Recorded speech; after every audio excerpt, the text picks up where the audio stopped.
At 79 years old, Odette Marsh learned that the family she had given everything to had quietly decided she was finished. Her son Conrad had her boxes packed before she even agreed to leave. Her savings, her furniture, her husband's old chair, the silver candlestick her mother had carried from another life, all of it absorbed into a house that no longer had room for her. They pointed her toward a care facility 40 minutes away and called it love. But Odette left with one thing Conrad never thought to take: a rusted iron key on a wooden tag that read simply Hollow Chapel, Mama. The property had sat untouched for 11 years. No electricity, no road worth naming. A building Conrad once called a liability and a lawyer's headache. What Conrad called a burden, Odette called the only place left in the world that still belonged to her. And what she found when she pushed open that chapel door, not broken in, not forced, just open, as if it had been waiting, would eventually bring historians, preservationists, and journalists to a forgotten hollow in the hill country.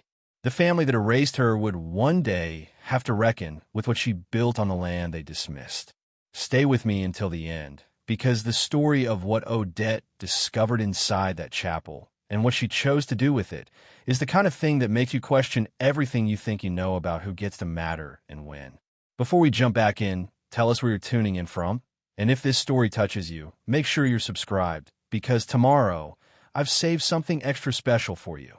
Odette Marsh had moved into her son's house in the hill country suburb of Greer Falls 2 years after her husband passed. That was what you did. Raymond had been gone 18 months when his heart gave out on a Tuesday morning, and the house they had shared for 41 years suddenly had too many rooms, too many silences. Conrad had suggested she come stay with them.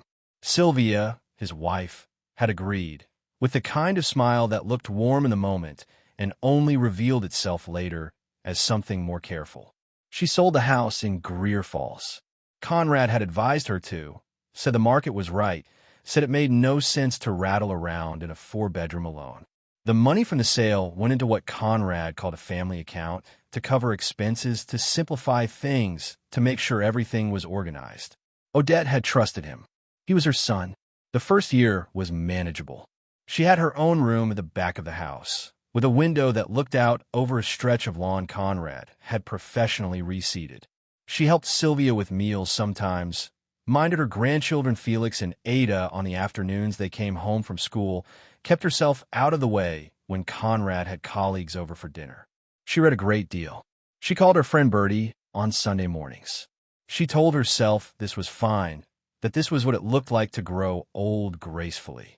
But gracefully was a word that could cover a lot of quiet diminishment. The trouble didn't announce itself. It arrived the way cold air comes under a door, slowly, at the edges, until one day you realize the room has been cold for a long time, and you just stop noticing. Conrad began speaking to her with the measured patience people reserve for someone they're managing rather than someone they love.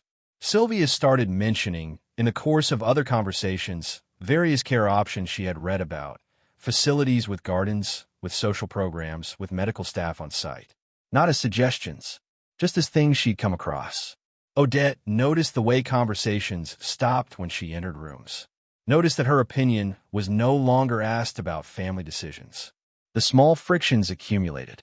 She moved too slowly through the kitchen in the mornings. She watched programs on the television that Felix and Ada found embarrassing. She kept a photograph of Raymond on the hallway side table, and one afternoon she came home to find it moved to her bedroom without a word of explanation. Odette sat very still and listened to him describe, in specific and practical terms, the plan for her removal. When he finished, she asked one question: "What about my mother's property?" The chapel out in Sycamore Hollow. Conrad's expression flickered. He glanced at Sylvia. "That old place," he said. "Mom, that property has been sitting derelict for over a decade. There's no power, no plumbing, no road maintenance. The chapel itself is probably half collapsed by now. We couldn't sell it if we tried. The county assessor barely registers it. It's still in my name," Odette said. "Technically, yes, but you're not seriously. I want to go there instead of see of you." The silence that followed had a different quality than the silence she had grown used to in that house. This one had weight. Conrad said it was out of the question, said she was not thinking about what she actually needed, what her age required, what responsible family members were obligated to arrange. He used the word liability twice. He said the property was 11 years untouched, that the access road was barely passable, that she would be completely alone with no services and no support. He said all of this with the steady, patient voice of a man who believed he was being reasonable. Odette looked at her son across the dinner table and thought about the 18 months after Raymond died, when she had managed every arrangement, every piece of paperwork, every condolence call and estate detail alone, because Conrad had been busy and Sylvia had sent flowers. She thought about the house she had sold on his advice. She thought about the family account. She said, "I'll be out by Sunday." Conrad told her not to be dramatic, told her she was making an emotional decision, told her that if she refused reasonable arrangements, he would have to consider whether she had the capacity to be making decisions of this kind at all, and that there were legal steps available to families in situations like this. It was the word capacity that did it. Not the threat exactly, just the ease with which he reached for it. Odette stood up from the table. She thanked Sylvia for dinner. She went to her room and began sorting through what was hers. 3 days later, on a gray Sunday morning in November, she loaded what fit into the back of her car: 2 bags of clothes, a box of books, Raymond's photograph, a camping lantern she found in the garage, and the iron key on its wooden tag, and drove out of Greer Falls without saying goodbye. Her neighbor Bertie had called the night before when Odette told her what was happening. Bertie had cried. Odette had not. She had work to do. The drive to Sycamore Hollow took nearly 2 hours. The last 20 minutes were on a county road that turned to gravel, then to a track through cedar and scrub oak where the branches pressed against both sides of the car. The GPS lost the address entirely in the final stretch, and Odette navigated by memory and by the feeling of a route she had driven once as a girl, sitting in the back of her mother's Ford, watching the trees thicken. When the trees opened up, she stopped the car and sat for a moment looking at what was in front of her. The chapel was small.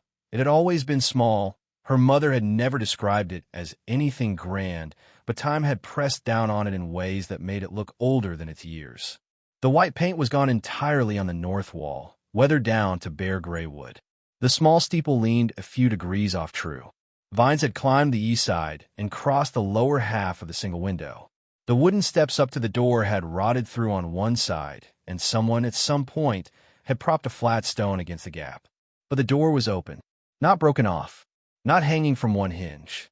Open, as if someone had simply left in a hurry and hadn't pulled it shut behind them. Pushed back by maybe 40 degrees, letting in a strip of gray November light. Odette sat in the car and looked at that open door for a long moment. Then she picked up the iron key, put it in her coat pocket where she could feel the weight of it, and got out. The inside of the chapel smelled like cedar and old paper and something faintly mineral, like, well, water left to sit. Odette stood in the doorway for a moment, letting her eyes adjust. The single room was narrow and longer than it looked from outside. 6 short pews on each side of the center aisle, the wood dark and dry but mostly intact. At the far end, a low platform where a simple wooden lectern still stood, tilted slightly to the right. Behind it, fixed to the wall, a plain cross made from 2 pieces of timber, the horizontal beams secured with wire that had gone the color of old blood. The floor was swept. That stopped her. Not clean exactly. There was dust along the baseboards and a scatter of dried leaves near the door that the wind had pushed in over who knew how many seasons. But the center of the aisle and the area around the lectern had been swept. Recently enough that the pattern of the broom strokes was still visible in the thin layer of dust on the wood floor. Odette stood very still and listened. Nothing moved. No sound from outside except the cedars shifting in the November wind. She walked the length of the aisle slowly, her footsteps loud in the silence, and ran her hand along the top of the nearest pew. The wood was cold but solid. She pressed her palm flat against it and pushed down. It didn't give. At the back, behind the lectern, there was a door she had forgotten about. A narrow door, barely wider than her shoulders, that led to a small room her mother had used for storage. The door was closed. Odette tried the iron key out of habit, but the handle turned freely without it. The room beyond was dark. She went back to her car for the camping lantern. She spent the first hour doing what needed doing. She propped the broken porch step with the flat stone more securely so it would hold her weight. She pulled the vines back from the window far enough to let in what light there was. She found, in the storage room behind the lectern, a folded wool blanket on a high shelf, stiff with age but dry, and a tin box containing 3 white candles and a book of matches that still worked on the 4th strike. Her mother's doing, she suspected, the kind of person who left candles somewhere dry in case someone needed them. She ate a tin of soup cold, sitting in the second pew from the front, and watched the last of the afternoon light change on the wall above the cross. By the time full dark came, she had made a kind of peace with the cold. The blanket was enough if she kept her coat on. She had her sleeping bag in the car and retrieved it before the temperature dropped further, laying it across the pew lengthwise. Not comfortable. She was 79, and wooden pews were not designed for sleeping under any circumstances. But she had made worse arrangements in her life, and she was not going to spend the first night thinking about what she'd left behind. She lit one of the candles and set on the lectern. The chapel looked different by candlelight. Smaller, warmer, less ruined. The shadows filled in the peeling plaster and the water stain on the ceiling near the east wall, and what she suspected was a section of loose floorboard near the back left pew. What was left was the shape of the thing, the proportions her mother had loved, the plain cross, the rows of pews worn smooth by years of people sitting and standing and kneeling in the particular rhythms of faith. Her mother had held services here for 30 years. Not large services. This was never a large congregation. 12 people on a good Sunday, her mother had once said, and half of them family. But the women who came had come faithfully through weather and through hard years, and her mother had kept the door open for all of it. Odette had not been a church-going woman since her 30s. Raymond had been even less so. She had not thought about this chapel in years, if she was honest. It had sat at the edge of her awareness as something she kept meaning to deal with, a property with no clear future, a task she kept deferring. Lying in her sleeping bag in the second pew, watching the candle throw light against the ceiling, she tried to remember the last time she had been inside this building. She was in her mid-40s, she thought. Her mother was still alive and still holding services, and Odette had come out on some errand and stayed for the tail end of Sunday gathering. Afterwards, her mother had made coffee on a small camp stove in the storage room, and they had sat on the porch steps in the late afternoon sun. Her mother had said, "This place knows how to wait." Odette had not understood what she meant at the time. She did now. She blew out the candle to save it and lay in the dark listening to the cedars. The cold settled deeper into the building as the night went on. Her hip ached where it always ached in cold weather. Somewhere outside, something moved through the brush, deer, probably, given the sound of it. She did not cry. She had expected to, and she did not. What she felt instead was something harder to name, a kind of stripped-down clarity. Everything she had been trying to hold together, the careful smallness of life in Conrad's house, the daily work of not being too much trouble, was gone now. There was no performance required out here. No one to stay quiet for. She was cold, and she was alone, and she was, for the first time in 2 years, completely herself. She had forgotten how loud birds were away from the city, how they filled the air before first light with a noise that was less music than argument. Odette sat up stiff and slow, her back registering its opinion of the wooden pew in specific and unambiguous terms. She sat still for a moment, both hands pressed to the small of her back, breathing through it. Then she stood up, wrapped the old blanket around her shoulders over her coat, and walked to the window she'd cleared the day before. The hill country stretched out in the early light, cedar and limestone and dry grass running down toward a creek she could hear but not yet see. The sky was the particular pale gray of a November dawn, not quite light, not quite dark, with a strip of orange low on the horizon where the sun was working its way up. The chapel's small yard was a tangle of dead grass and cedar saplings and what looked like the remnants of a stone path leading from the porch to a low gate that was no longer attached to any fence. It was a hard place, honest in the way hard places were. Odette looked at it for a long time. Then she went to her car, found her notebook and a pen, and came back inside to start making a list. The list ran to 2 pages by mid-morning. Odette had always thought better with a pen in her hand, and the act of writing things down gave the chaos of the situation a shape she could work with. Structural assessment first, then utilities, or the absence of them, then supplies, then the question of the road, which she had nearly bottomed out on twice coming in and which would need grading before winter made it genuinely impassable. She started outside, walking the perimeter of the building slowly, pressing her palm against the wood siding in places to test for soft rot. The north wall was the worst, the paint gone and the upper boards dried and split, but the framing underneath held when she pushed against it. The foundation was stone, old limestone blocks set without mortar in the way her mother's generation had built things meant to last, and it was sound all the way around. The steeple was a concern. The lean she had noticed from the road was real, maybe 8 degrees off vertical, and the base where it met the roofline had some separation she didn't like. She made a note and kept moving. The roof was the critical question. She couldn't get up there alone, not safely, not at her age on a cold morning with no ladder worth trusting. But from the ground, she could see 3 places where the cedar shingles had lifted or gone missing entirely, and the water stain on the ceiling inside, near the east wall, told her at least one of those gaps was actively letting in weather. It wasn't catastrophic. The bones of the building were good, but it needed attention before the winter rains came in earnest. Around the back, she found something she hadn't expected. A hand pump, old cast iron, set it to a wooden housing that had rotted away to almost nothing. She worked the handle carefully, not wanting to break it, and, after 20 or 30 strokes, felt the resistance change and heard a gurgling deep below. Another dozen strokes and water came. Brown at first, the color of rust and sediment and disuse, then clearing as she kept at it. She filled the tin cup she had brought from the car and studied the water. Clear enough. She would boil it until she could have it tested, but the well was alive. She stood there with the cup in her hand and felt something loosen in her chest. Water changed everything. She was still standing at the pump when she heard a truck on the track through the cedars. It was an old blue pickup, moving slowly, the driver navigating the ruts with the ease of someone who had done it many times. It pulled up to the low gate and stopped, and a man got out, somewhere in his mid-60s, solidly built, wearing a canvas jacket and work boots, and an expression of cautious curiosity. He had a thermos in one hand. He looked at Odette. He looked at the chapel. He looked at the car parked on grass. "Walter Finn," he said.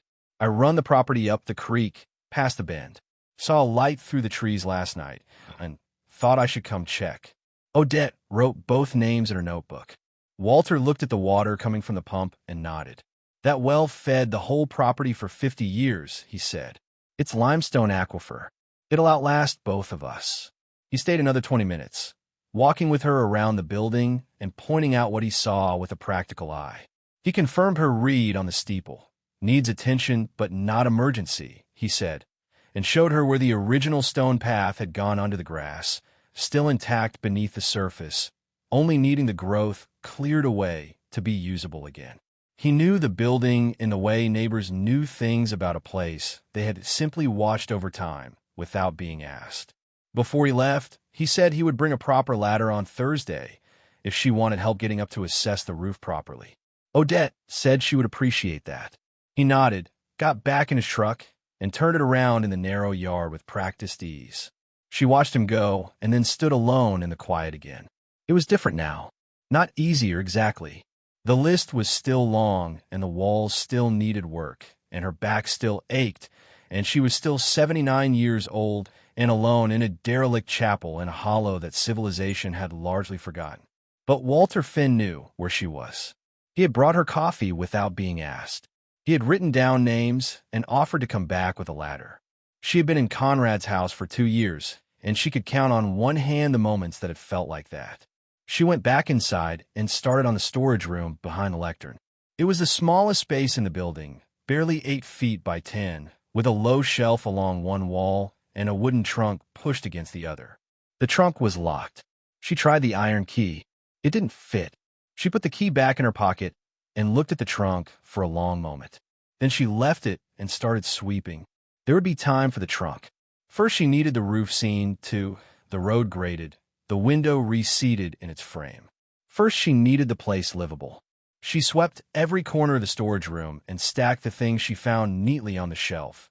2 more candles, a folded piece of oilcloth, an old hymn book with a broken spine, a small tin of beeswax polish, a length of picture wire, a mason jar of dried lavender that still had its smell. Her mother's fingerprints were all over this room. The care with which things had been stored, each item clean and put away properly, spoke of a woman who believed that a thing worth keeping was worth keeping well. Odette polished the wooden lectern with the beeswax tin and a scrap of cloth from her bag. It came up dark and clean under her hands. She worked until the light started to fail, then made another cold dinner, sitting in her pew, and updated her notebook by lantern light. 2 days in, well functional. Roof inspection Thursday. Walter Finn, a neighbor worth having. Trunk locked, origin unknown. She fell asleep before 8 o'clock and didn't wake until the birds started arguing again at first light. That was the beginning of her routine. The trunk stayed locked for 11 days. Not because Odette forgot about it. She thought about it every time she passed through the storage room, which by the second week had become the most functional part of the building. Swept clean, the oilcloth laid across the shelf, her camp stove set up in the corner where her mother's old stove had clearly once stood, judging by the scorch marks on the wall. The trunk sat against the opposite wall, and she worked around it the way you work around something you're not ready for yet. Walter came on Thursday as promised, with a ladder and his neighbor's teenage son to hold it steady, and they spent 2 hours on the roof. The damage was less than Odette had feared, and worse in one specific spot near the east eave, where a section of sheathing had gone soft beneath the missing shingles. Walter patched it temporarily with roofing felt, and told her the Burkett boy could do a proper repair the following week. He also looked at the steeple from the roof and said the lean was structural but stable, the kind of thing that had been that way for 20 years and would likely stay that way for 20 more if nobody disturbed it.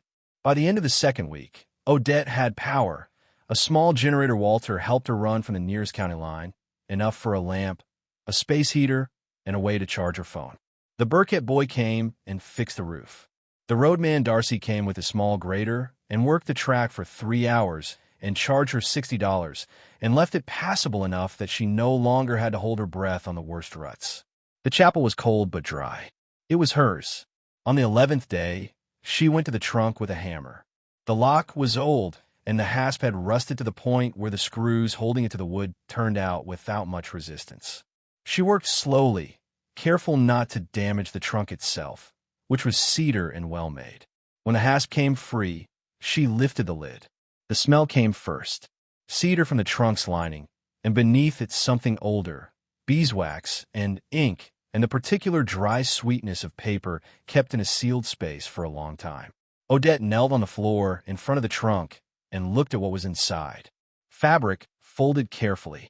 She lifted the top piece and recognized it immediately. Her mother's good altar cloth, the white linen one with the drawn threadwork border that had covered the lectern on Sundays. Beneath it, wrapped in the same linen, a small silver communion set. 2 cups and a plate, tarnished nearly black but intact. She set them on the floor beside her and kept looking. More fabric. A bundle of letters tied with kitchen twine, the envelopes soft with age. A leather-bound record book, the kind used for congregation registers.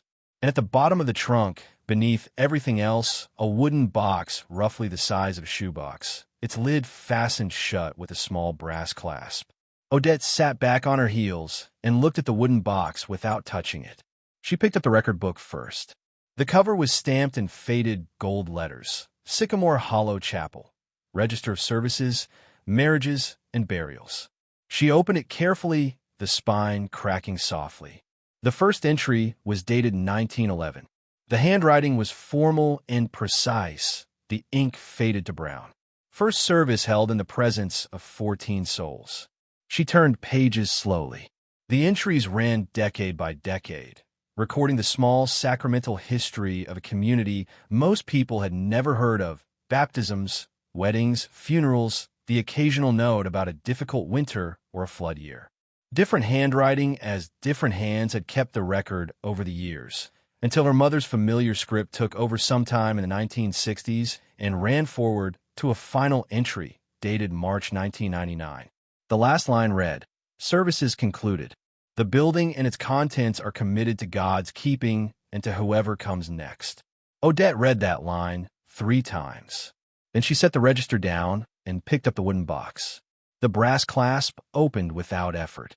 Inside, nested in a piece of faded velvet, was a collection of objects that took her a long moment to understand.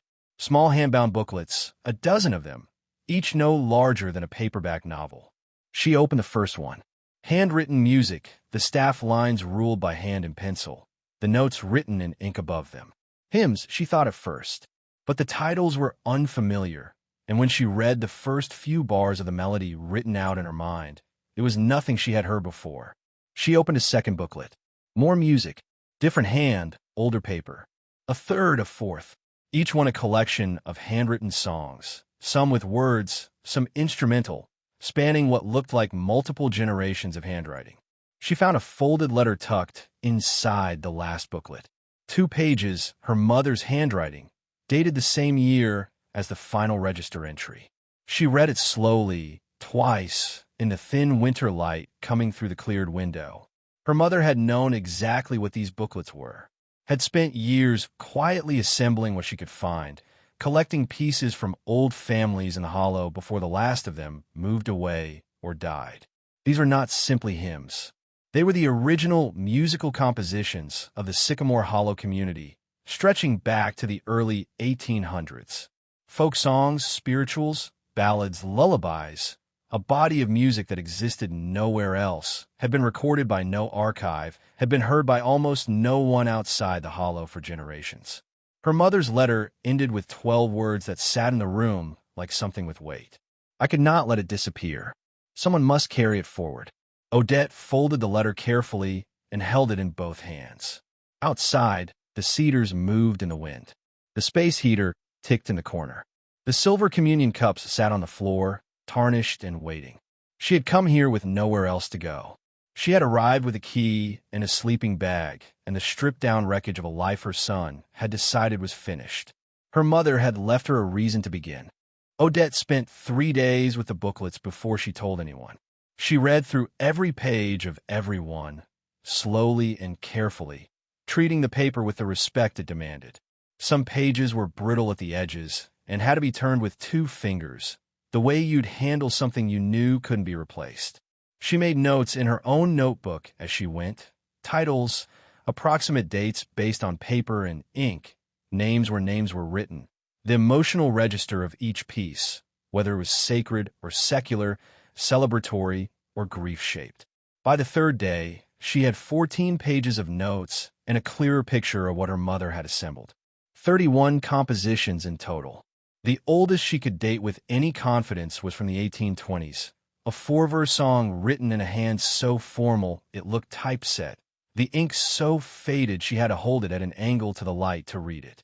The newest was from the 1940s, a 2-page instrumental piece for fiddle and second voice that someone had annotated in pencil with performance notes. Slow through the bridge. Hold the last note until it hurts. She liked whoever had written that. On the 4th day, she called Bertie. Bertie Voss had been her closest friend for 23 years, a sharp-minded woman of 76 who had retired from teaching music at a middle school in Greer Falls and still gave private lessons out of her front room. Odette told her about the booklets. Bertie was quiet for a long moment, then said, "Read me what's in the oldest one." Odette read her 3 bars of the melody as best she could interpret the notation. Bertie said, "I'm coming Saturday." She arrived in a small red car with a digital recorder, a portable keyboard, and a bag of groceries, because she had decided Odette was not eating properly, which was largely correct. She set up the keyboard on the second pew and spent 4 hours working through the booklets one by one, playing out the melodies carefully, stopping to puzzle over notations that used conventions she hadn't seen since a music history course decades ago. Odette sat across from her and watched and took more notes. By late afternoon, Bertie sat back and pressed both hands flat on her knees. "These are real," she said. "Whatever else is true, These are genuinely old compositions. This is not someone copying hymns out of a published book. This is original material. Odette had known that. But hearing it said by someone who understood music the way Bertie did settled something. They need to be heard by someone who can authenticate them properly, Bertie said. A musicologist. Someone with access to archive collections who can compare these against what's already documented. Odette wrote the word musicologist in her notebook. Preparing and narrating this story took us a lot of time. So if you're enjoying it, subscribe to our channel. It means a lot to us. Now back to the story. Walter Finn turned out to know more useful people than Odette had expected from a man who ran a property up the creek and mostly kept to himself. When she showed him the register and described the booklets without showing him yet, he mentioned that a woman named Lola Crane had done some local history work for the county library some years back and might know who to contact. He offered to ask her. Lola arrived the following Tuesday. She was 68, compact and precise, with reading glasses pushed up on her head and the manner of someone accustomed to finding things in places other people had stopped looking. She sat with the register for an hour without speaking except to occasionally say something quiet like "there it is" or "that tracks." Then Odette brought out the booklets. Lola handled them with practiced care, the way an archivist moved through fragile material. She read without rushing. When she finally set the last one down, she took off her glasses and looked at Odette directly. "Do you know what a shape note tradition is?" she asked. Odette said she had a vague idea. Lola explained. Shape note singing was a distinctly American tradition, most concentrated in the rural South and Appalachian regions, where musical notation used geometric shapes instead of standard note heads to indicate pitch. It had produced its own body of music, much of it sacred, some of it folk-derived, spanning 2 centuries. Most of it had been documented. But isolated communities, places where the tradition had continued privately and never intersected with any collecting effort, had produced music that existed in no archive anywhere. She tapped the oldest booklet gently. "This is that," she said. This community developed its own variant of the tradition, probably over multiple generations, and it was never recorded by anyone outside the Hollow. I know the major collections. I know what's been documented. These pieces are not in any of them. Odette looked at the booklets laid out across the pew. "What happens now?" she asked. Lola said, "You contact the university. There's a folk music archive at the State College that has been trying to recover exactly this kind of material for 30 years. They will want to see these. They will want to come here." That was a Tuesday. By Friday, Odette had spoken by phone with a professor named Dr. Ansel Greer from the university's music department, who listened to her description with the careful attention of someone trying not to show how much he wanted to drive out there immediately. She gave him enough to confirm she was serious. He asked if he could bring a colleague the following week. She said yes and wrote his name in her notebook and then sat in the quiet chapel for a while, thinking about her mother standing in this same room 30 years ago, preserving what she could, trusting that whoever came next would know what to do with it. The cedar walls held the silence the way they always had, patient and dry and waiting. Outside, the winter light was failing, but inside the small space heater ticked steadily and a lantern threw a warm circle across the pews. The chapel had a different feeling now than it had on the first night. Less like a ruin, more like a room with a purpose it hadn't quite declared yet. Odette made tea on her camp stove and updated her notebook and thought about what her mother had said all those years ago on the porch steps in the afternoon sun. This place knows how to wait. It had waited long enough. Dr. Ansel Greer arrived on a Wednesday morning with a colleague, a younger woman named Dr. Patricia Sue, who specialized in early American folk music documentation. They came in a university vehicle loaded with recording equipment, archival storage materials, and the particular focused energy of academics who have spent years hoping for exactly the phone call Odette had made. Odette had laid the booklets out on the pews in chronological order, each one open to its first page, the register beside them. She stood at the back of the chapel and watched the two of them move through the material. Dr. Sue put on cotton gloves before touching anything. Dr. Greer stood with his hands clasped behind his back, leaning close, reading without touching, and Odette could see from across the room the moment he understood what he was looking at. His posture changed. His head came up. He looked at Dr. Sue, and something passed between them that needed no words. They spent 6 hours in the chapel that day. They photographed every page of every booklet and the full register. They recorded Bertie playing through the melodies on her keyboard, which Bertie had brought again at Odette's request. They asked careful questions about the trunk, the storage room, the history of the property, how long Odette had been there, and what she had found in what order. Before they left, Dr. Greer said what Lola had said, but with the specificity of someone who could back it up institutionally. These compositions represented a documented gap in the existing archive. The shape note variant used in the earliest booklets was distinct enough to suggest genuine, isolated development. The collection as a whole was, in his careful academic phrasing, a significant find. Odette asked what significant meant in practical terms. "It means we would like to propose a formal partnership," he said. "The university archive would handle documentation, digital preservation, and scholarly research. The physical collection would remain here with you. We would apply for preservation grants on behalf of the project, and we would want to record these pieces properly with musicians who understood the tradition." Odette thought about her mother's letter. Someone must carry it forward. She said she would consider it and let him know within the week. She called Bertie that evening, and they talked for an hour. She called Lola the next morning. She sat with the booklets that afternoon and read her mother's letter again. Then she called Dr. Greer and said yes, with conditions. The collection stayed in the chapel. Any recordings made here would credit the Sycamore Hollow community by name. The chapel itself would not become a research facility. It would remain what it had always been, a gathering place. Dr. Greer agreed to every condition without negotiating. The partnership changed the pace of everything.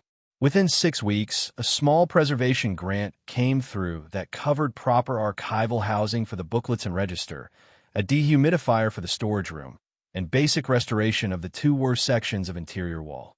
Graduate students began arriving on scheduled days to assist with documentation. They were young and careful and mostly quiet, and they treated the building with a respect that Odette found she appreciated more than she had expected. But the more important change was the people who came because of Lola. Lola had deep roots in the county's older communities, and when word moved through those roots about what had been found in the Hollow Chapel, it moved with the particular speed of something people had been half waiting to hear. Women started appearing on weekend mornings. Not in large numbers, 3 one Saturday, 2 the next, then 4, then a regular group of 6 or 7 who came because they had heard there was music being recovered, and they had memories of music that matched nothing in any published collection. Constance Adele came first. She was 74, the granddaughter of a woman who had attended services at the chapel in the 1940s, and she arrived with a biscuit tin containing folded papers she had kept for decades without knowing what to do with them. 2 of the papers were song lyrics in an elderly hand, no notation, just words. Dr. Sue nearly wept. Winifred Chalk came the following Saturday with her sister. Winifred was 71 and had grown up hearing one of the melodies from the booklets sung by her grandmother as a lullaby, so altered by generations of oral transmission that it had become something distinct from the original. She sang it for Bertie, standing in the aisle between the pews, her voice thin but steady, and everyone in the room went quiet. That was the afternoon Odette understood what the chapel was becoming. It was not a museum. It was not a research site. It was what it had always been, what her mother had kept it as for 30 years through cold Sundays with 12 people in the pews and no particular recognition from anyone outside the Hollow. A place where things that mattered to ordinary people were taken seriously, where what had been carried quietly through generations without fanfare was finally set down and looked at properly. Odette started holding Saturday gatherings.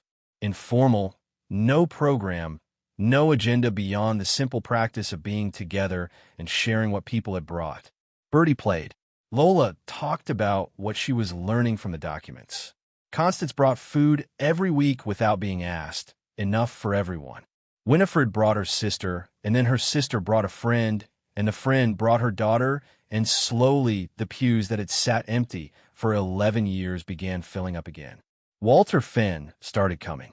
He sat in the back pew and never said much, but he was there every Saturday. And one morning he arrived with 2 replaced boards for the broken porch steps and installed them before anyone else had arrived, leaving before Odette could properly thank him. The chapel grew warm with use. That was the only way Odette could describe it. The same building, the same cold limestone foundation, the same cedar walls. But warm now in the way a room was warm when people kept coming back to it. She was 79 years old, and she had built something without meaning to, simply by staying and opening the door and letting what needed to happen begin. The university's press office put out a short release in late spring about the Sycamore Hollow collection. Odette had not been consulted about the timing and was mildly annoyed when Dr. Greer called to tell her, though she understood it was part of how institutions operated. The release was factual and dry. Collection of previously undocumented shape note compositions discovered in rural hill country chapel. Partnership with University Archive underway. Scholarly significance under assessment. The kind of language designed to interest other academics and no one else. But someone at a regional newspaper picked it up and wrote a human story around it. An elderly woman, expelled from her son's home, drives alone to a derelict chapel on inherited land and finds a musical archive her mother spent decades quietly assembling. The reporter had called Odette twice before she agreed to speak, and even then she had been brief and careful. She did not want sentiment. She did not want the story to be about her age or her circumstances. She wanted it to be about the music. The reporter wrote about both anyway, because that was the story. The piece ran on a Sunday, and by Monday Odette had 17 voicemails, a fact she found genuinely startling given that she had not known her phone could hold that many. 3 were from journalists. 2 were from other people who had found similar materials in family homes and didn't know what to do with them. 1 was from a woman in her 80s who had been present at the last service her mother held in the chapel in 1999 and who cried through the entire message. Odette called that one back first. The attention was manageable at that scale, and she handled it with the same practical approach she had brought to the roof repair and the road grading. She returned calls methodically, referred the 2 families with similar materials to Lola, declined the journalists politely. She was not interested in being a story. She was interested in the work. But the attention had consequences she hadn't anticipated, most of them good. 2 more preservation grants came through, one of which covered a proper sound recording session at the chapel with 4 musicians Dr. Sue had sourced who specialized in early American folk traditions. They spent a weekend recording every composition in the collection, the chapel's natural acoustics doing something to the sound that the university's recording engineer said he hadn't expected and couldn't quite replicate in a studio setting. Odette sat in the back pew and listened to music her mother had saved and her grandmother might have heard as a girl, played in the room where it had first been sung, and let herself feel the full weight of it without trying to manage the feeling. It was on a Tuesday in early summer, 6 months after the newspaper piece, that Conrad's car appeared on the road through the cedars. Odette was in the yard working on the stone path with Lola, pulling grass from between the limestone pavers they had been uncovering in sections over several weeks. She heard the car before she saw it, and knew from the sound of the engine that it wasn't Walter's truck or Bertie's small red hatchback. She straightened up and watched it come. Conrad parked outside the gate and got out slowly, looking around with the expression of a man trying to reconcile what he had imagined with what was in front of him. The chapel stood behind Odette, its walls freshly lime-washed on the north side where the weathering had been worst, the steeple still leaning its permanent few degrees, but solid. Window boxes Constance had installed in March were full of late spring growth. The stone path ran clean and clear from the gate to the porch steps, which were solid now on both sides. It was not the ruin Conrad had described in October. Lola looked at Odette. Odette said quietly, "Give us a few minutes." Lola set down her trowel and went inside without comment. Conrad came through the gate. He was wearing clothes that looked recently purchased and slightly wrong for the setting, the way city people dressed when they wanted to appear casual. He looked older than she remembered, which was not surprising given that she had not seen him in 7 months. He said, "Mom." She said, "Conrad." He looked at the chapel again, then back at her. He said it was different for what he'd expected. She waited. He said he had seen the newspaper piece, that Sylvia had actually shown it to him, which Odette found interesting. He said Felix had found the university press release online and asked questions at dinner that Conrad hadn't been able to answer. He said he had driven out 3 times in the past 2 months and turned around before reaching the hollow each time, which cost him something to admit, and she could hear that it did. She let him stand there with it. Finally, he said he didn't know how to start. She said that was honest at least. They sat on the restored porch steps, the same steps Walter had repaired in February, and Conrad talked with the halting difficulty of a man who had rehearsed an apology so many times it had stopped sounding like one. She listened without helping him. She had learned in the past 7 months that silence was a more useful tool than she had previously given it credit for. When he finished, she asked him one question. She asked whether he had come because he was sorry or because the story in the newspaper had made him look bad. He was quiet long enough that she had her answer. Both, he finally said, and I know that's not enough. It was more honest than she had expected. She gave him credit for that. She told him she was not going to perform forgiveness for his comfort. She told him that what he had done, the ease of it, the language of capacity and liability, the quiet erasure of 2 years, had caused damage that a single conversation on a porch in summer did not undo. She told him that plainly and without raising her voice. He nodded and didn't argue, which was the right response. Then she told him that Saturdays the chapel had work, that Walter and Constance and Lola and Bertie and Winifred and a rotating group of volunteers kept the property going, and that if he wanted to be part of what she had built, that was the door. Saturday mornings, 8 o'clock, were close. Conrad looked at the gate, the stone path, the chapel door standing open in the summer morning. He said he would come. She said, "We'll see." Conrad came the following Saturday at 7:55. Odette noted the time without comment and handed him a pair of work gloves. He was awkward at first in the way people were awkward when they had spent years in rooms where they were the most important person and suddenly found themselves in a room where that didn't apply. He didn't know where things were kept or how the Saturday rhythm worked or what the understood protocols were between people who had built something together over months. He made small mistakes, stacked the wrong materials, asked questions he could have answered by watching, tried twice to take charge of a task Constance already had well in hand. Constance redirected him both times with the particular patience of a woman who had raised 4 children and was not remotely impressed by self-importance. He took the correction without argument. That was something. By mid-morning, he was carrying stones for the path extension Lola had planned out and doing it without commentary. By afternoon, he was working alongside Walter, taking direction from a man he would never have looked at twice in his previous life, and doing it quietly. Odette watched from the chapel doorway. Without making it obvious, she was watching. Felix came the 3rd Saturday. He was 17, at the age where everything adults did was either boring or embarrassing, and he arrived with the guarded expression of someone who had been told to come and intended to endure it. Within an hour, Bertie had him at the keyboard in the second pew, showing him the shape note notation system, and the guarded expression had been replaced by something more like genuine attention. He had his grandmother's ear, it turned out. He could hear the structure of an unfamiliar melody and hold it after a single playing. Bertie told Odette afterward, quietly, that the boy had real musical instinct. Ada came this Saturday after Felix. She was 15 and more self-contained than her brother, the kind of teenager who observed carefully before committing to anything. She sat with the register for an hour, reading through it with Lola, and asked questions that surprised Lola with their precision. By the end of the morning, she had appointed herself the Assistant Documentation Coordinator, a title she invented herself, and had reorganized the archival storage in the back room in a way that was genuinely more logical than the previous arrangement. Odette sat in the front pew, which she rarely did. She was usually moving, usually had something in her hands, and let herself look at the room. The cross on the wall behind the lectern. The pews worn smooth by 100 years of use. The booklets in their archival housing in the storage room. The register on its proper shelf. The window clear of vines, the walls sound, the floor swept.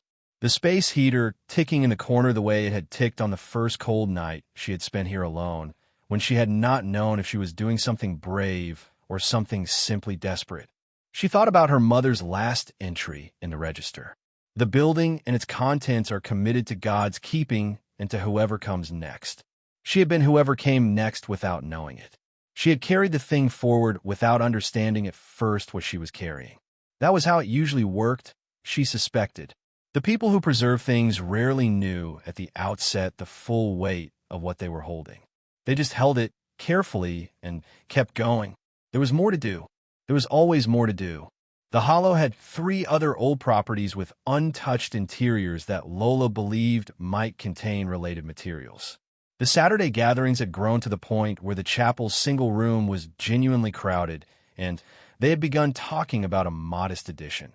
Nothing that changed the character of the building, just enough space to work in.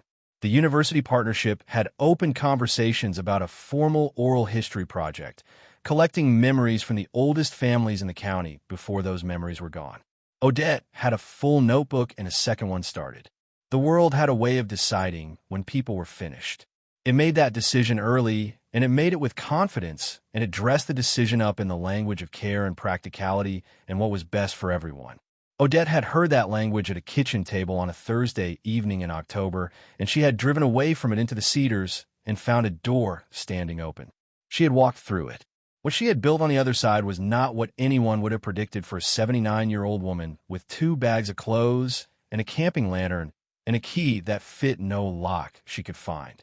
It was modest in scale and serious in purpose, and it would outlast her by decades because she had been careful to build it from people rather than from her own effort alone.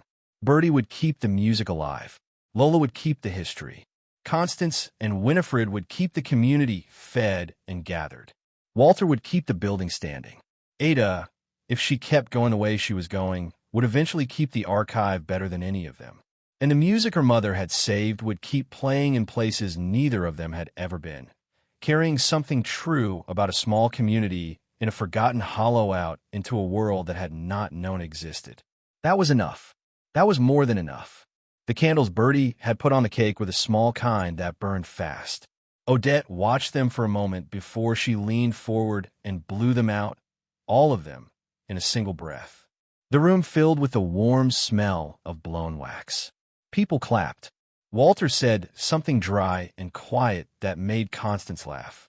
Felix played the opening bars of the oldest composition on the keyboard, the one from the 1820s, recognizable now to everyone in the room, and Winifred hummed along from the second pew without being asked. Odette sat in the candlelight and listened to her mother's music fill the room her mother had loved. Outside, the November wind moved through the cedars the way it always had, the way it would long after everyone in this room was gone. The hollow held its quiet the way it had held it for 200 years, patient and dry and full of things worth keeping. The door was open. It had been open all along. Up next, you've got 2 more standout stories right on your screen. If one hit the mark, you won't want to pass these up. Just click and check them out. And don't forget to subscribe and turn on the notification bell so you don't miss any upload from us.